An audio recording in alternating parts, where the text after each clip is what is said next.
18 months. That's the window you have left to reposition your portfolio before the next major transfer of wealth begins. Not 5 years, not even 2, roughly 18 months. And when that window closes, it won't close loudly. It will close quietly, while most people are still convinced everything is fine. I've spent the last 5 decades studying economic systems, debt cycles, and the way financial crises unfold. I predicted the financial crisis of 2008 before it happened. I warned about the dot-com crash. And today, every indicator I track is flashing the same signal again. We are deep into the late stage of a long-term debt cycle. Specifically, we're entering stage 7 of an 8-stage process that historically ends with the destruction of 50 to 60% of conventional portfolios. But here's the important part. It doesn't have to destroy yours. There are 4 types of investments that historically survive these kinds of cycles, only 4. In this video, I'm going to explain what they are, why they work when everything else fails, and how to position yourself before the opportunity disappears. Most people don't realize that these economic cycles aren't random events. They happen with remarkable regularity, roughly every 75 to 100 years. The last time the global economy reached a similar point was during the 1930s and early 1940s. And when those cycles end, they don't end gently. They end with massive transfers of wealth from people who own the wrong assets to people who hold the right ones. To understand why this matters, let me start with a story. In 2006, I met a man named Richard. He was 54 years old, a successful engineer who had spent 3 decades saving diligently. Over that time, he had built a portfolio worth about $1.8 million. He followed the standard financial advice most people hear: 60% stocks for growth and 40% bonds for stability. He worked with a large wealth management firm and paid them nearly $20,000 per year in advisory fees. When Richard came to see me, I told him something very similar to what I'm telling you now. I explained that we were late in the debt cycle. Housing was dangerously overleveraged. Banks were holding complex assets that very few people truly understood. The system was fragile, and a crisis was coming. I suggested that he begin repositioning his portfolio into assets that historically survive these events. Richard didn't listen. His advisor assured him everything was fine. They showed him charts proving that markets always recover over time. They told him diversification would protect him. They said the fundamentals were strong and that warnings about a crash were exaggerated. So Richard stayed the course. In 2007, the market continued rising. His portfolio climbed to $2.1 million. He felt vindicated. He and his wife began planning early retirement. They looked at vacation homes in Florida and even booked a Mediterranean cruise for the following year. Then 2008 arrived.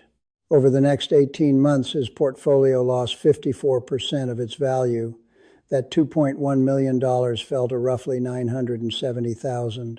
3 decades of disciplined saving were effectively cut in half. His advisor told him not to panic. Stay the course, they said.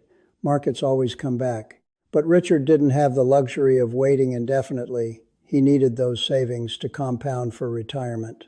The market didn't fully recover until 2013, and by then he was already 61 years old. When he recalculated his retirement plan, he realized he was nearly $800,000 short of his goal.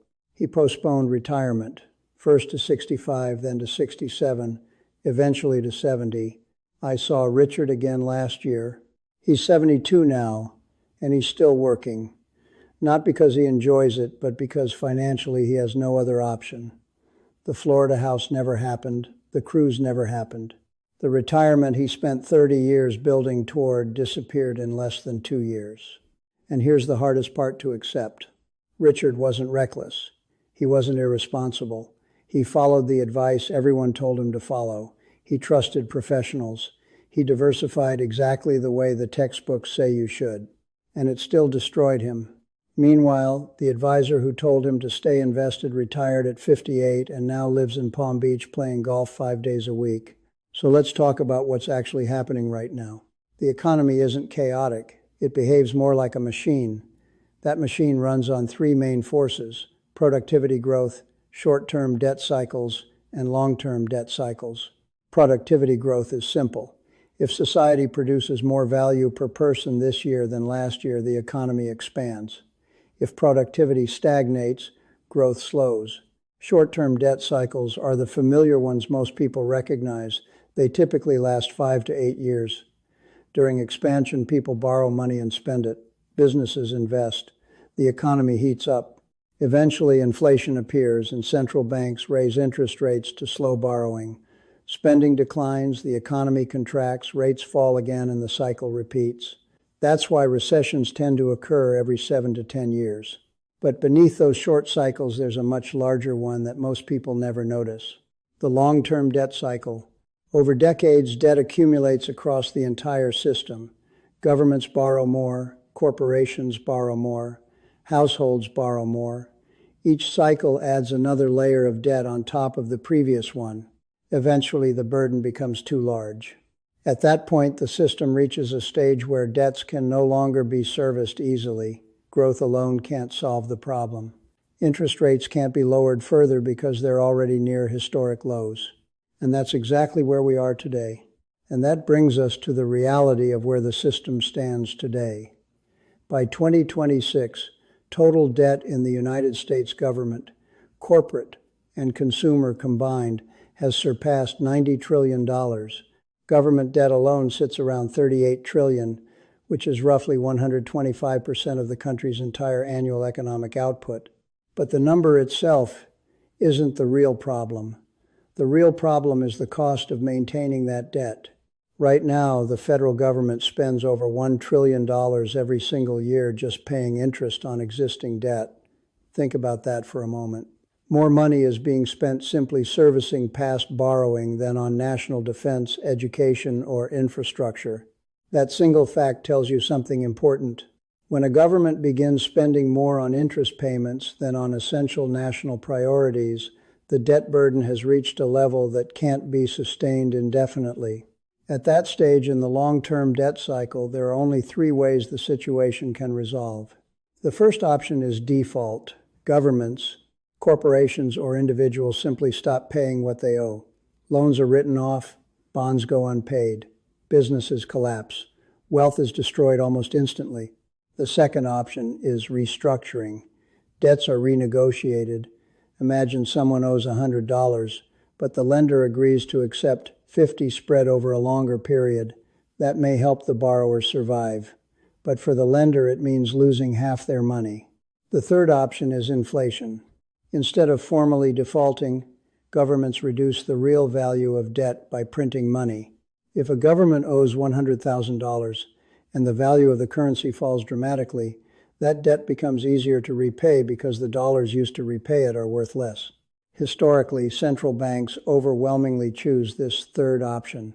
They rarely call it inflation directly. Instead, they use softer language terms like quantitative easing, stimulus, or monetary accommodation. But at its core, the process is the same. New currency is created, increasing the money supply and gradually reducing the purchasing power of existing money. For savers, this is devastating. The dollars sitting in your bank account, the dollars in your retirement portfolio, the savings you spent decades accumulating, all of it slowly loses purchasing power as the currency is diluted. After studying more than 5 centuries of financial history from the Dutch Empire through modern economies, the pattern becomes very clear. Every time a long-term debt cycle ends, paper assets suffer dramatically. We saw this during the Great Depression of the 1930s. Stocks lost nearly 89% of their value from peak to trough. Corporate bonds defaulted on a massive scale. Even government bonds in some countries failed. And yet, a small group of assets preserved wealth. The same pattern appeared again in the 1970s, when inflation surged across the global economy. Bonds were devastated. The real value of the 10-year U.S. Treasury dropped more than 60% during that decade. Stocks appeared stable on the surface, but when adjusted for inflation, their purchasing power declined dramatically. Investors who bought equities in the late 1960s waited more than a decade just to break even in real terms. Meanwhile, 4 categories of assets performed extraordinarily well. Gold rose from $35 per ounce in 1970 to around $850 by 1980. Businesses with strong pricing power increased revenues dramatically as they adjusted prices to keep pace with inflation. Short-term government securities protected capital and preserved liquidity, and productive farmland appreciated significantly as food prices increased. The lesson repeated across every major debt crisis. When long-term debt cycles unwind, traditional paper assets struggle, but a small group of assets tends to preserve purchasing power. Before I explain those four assets in detail, let me share another story that illustrates the human side of these cycles. A woman named Margaret contacted me in 2011, about 3 years after the financial crisis. She was 68 years old at the time. Her husband had passed away 2 years earlier after suffering a heart attack. Margaret believed the stress of the financial crisis contributed to his death. When her husband retired at 65, they had saved roughly $1.4 million over their lifetime. Like many retirees, their advisor recommended a conventional portfolio, roughly 70% stocks for growth and the rest in bonds for stability. When the crisis hit in 2008, their portfolio lost more than $600,000. Margaret told me her husband took the loss incredibly hard. He began waking up at 3 a.m. to check their account balance. He stopped eating regularly. The stress began affecting his health. Within 2 years, he was gone. When Margaret wrote to me, she wasn't asking for investment advice. She simply wanted people to understand the real cost of financial mistakes. She said something that stayed with me. The true cost of following conventional advice, she wrote, isn't just losing money, it's losing years of your life. It's watching someone you love suffer because they trusted the wrong system. Margaret told me that if she could go back in time, she would trade any potential upside for the peace of mind that comes from owning assets that truly protect wealth. And that brings us to the most important part of this conversation. What actually survives when the financial machine begins to break down? Across centuries of economic history, 4 categories of assets consistently preserve wealth during debt crises. Let's begin with the first one, physical precious metals. Not paper claims, not ETFs, not mining stocks.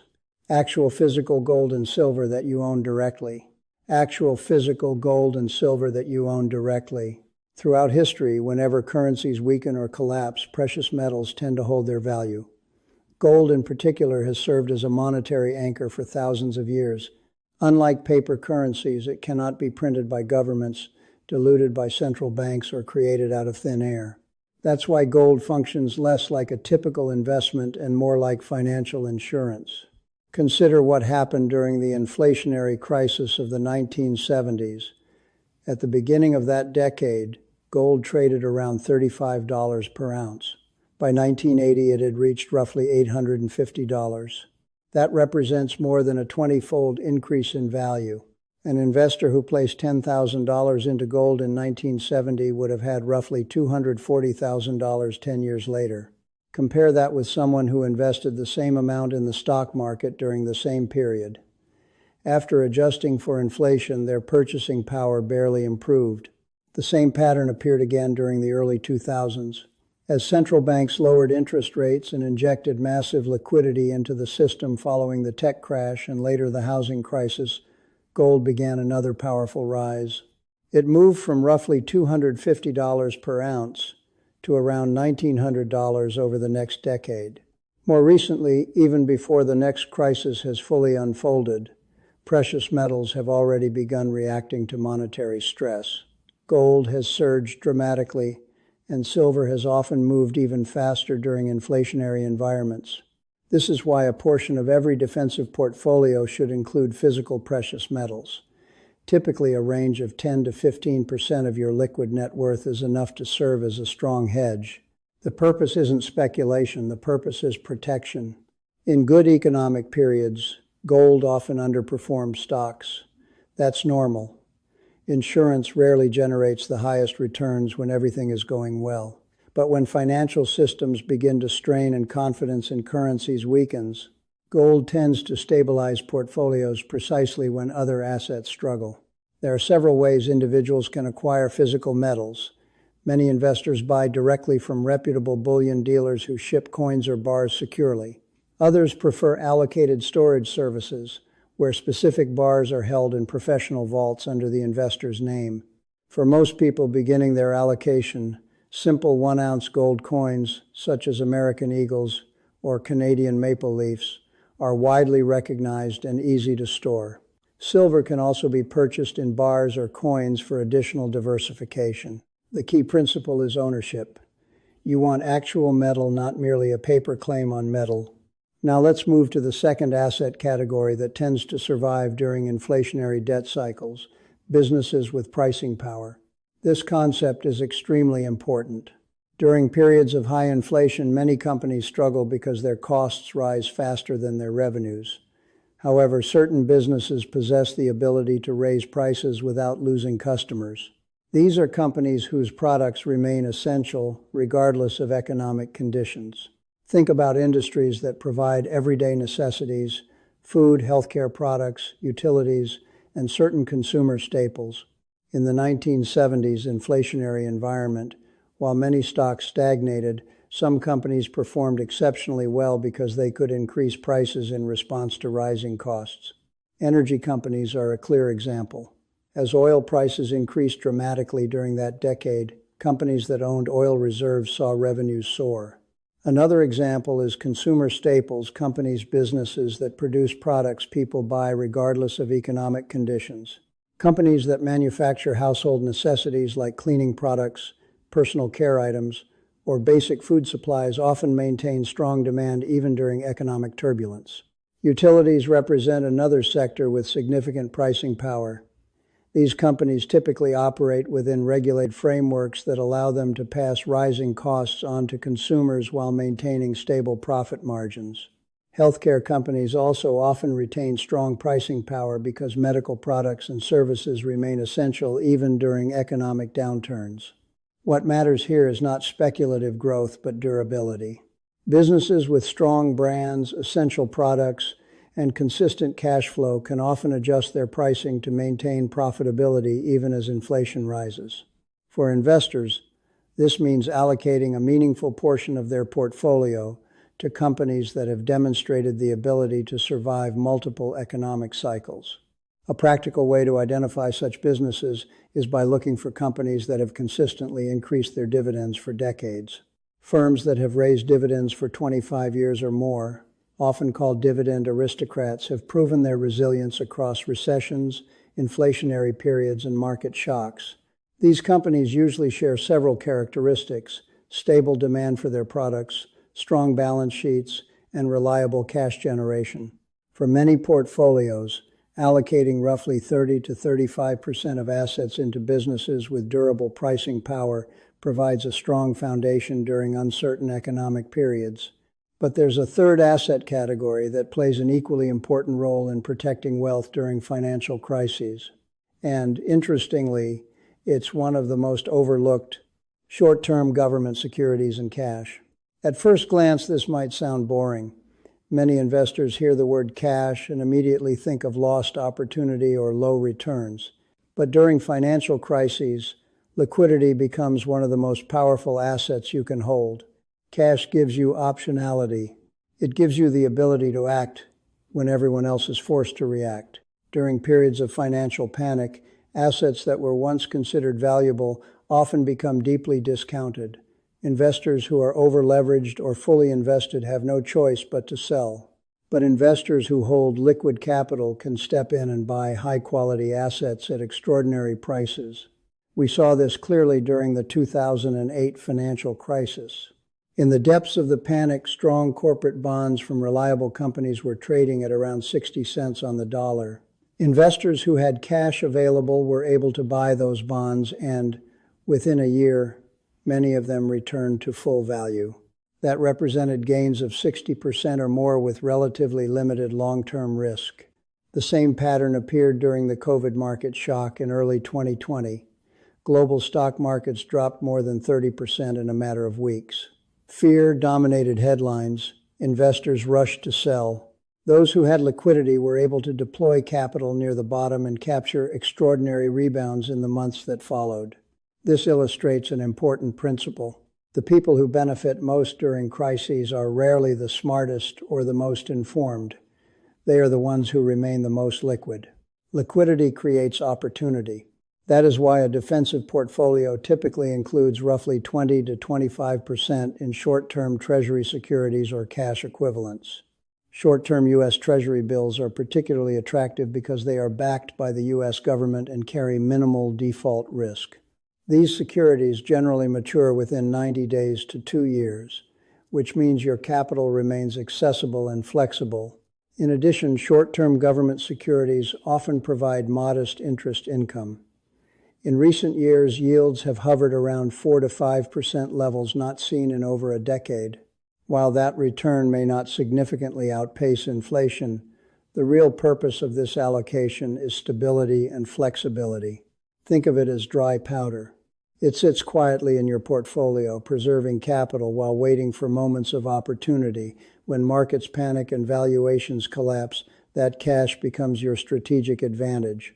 Eventually, during major economic downturns, central banks often respond by cutting interest rates dramatically. When that happens, yields on short-term government securities fall as well. That's another reason to hold them early in the cycle while rates remain relatively high. Now let's move to the fourth and final asset category that has historically preserved wealth during the unwinding of long-term debt cycles. Productive real assets. These are tangible assets that generate income and produce something people need regardless of economic conditions. Examples include agricultural land, rental real estate, infrastructure assets, and farmland investments. The key characteristic of these assets is that they produce real value in the physical economy. Farmland produces food. Rental properties provide housing. Infrastructure assets support transportation, energy, and communication networks. Unlike financial assets that exist primarily as digital entries on a balance sheet, productive real assets are rooted in the real economy. That makes them resilient when currencies weaken or inflation rises. History provides many examples of this resilience. During the Great Depression of the 1930s, stock markets collapsed and many financial institutions failed. Yet farmland values remained relatively stable in real terms because agricultural production continued. People still needed food. In the inflationary environment of the 1970s, farmland and agricultural assets experienced substantial price increases as food costs surged globally. Rental real estate also performed relatively well during that period because rents tended to rise alongside inflation. Real assets possess two key advantages. First, they generate income. A farm produces crops that can be sold. A rental property generates monthly rent. Infrastructure assets produce usage fees or service payments. These income streams continue regardless of market volatility. Second, real assets are inherently limited in supply. You can print money. You can create digital financial assets, but you cannot instantly create farmland or urban real estate. Supply grows slowly while demand for basic necessities, food, shelter, and energy remains constant. For most investors, allocating roughly 10 to 15% of a portfolio to productive real assets provides an important layer of protection. Direct ownership of farmland or rental properties can be highly effective for investors who have the capital and expertise to manage them. However, many people prefer simpler options that provide exposure to these assets without operational complexity.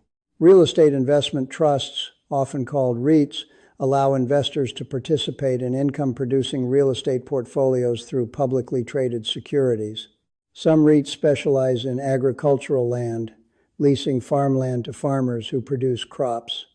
Others focus on residential housing, commercial real estate, or infrastructure.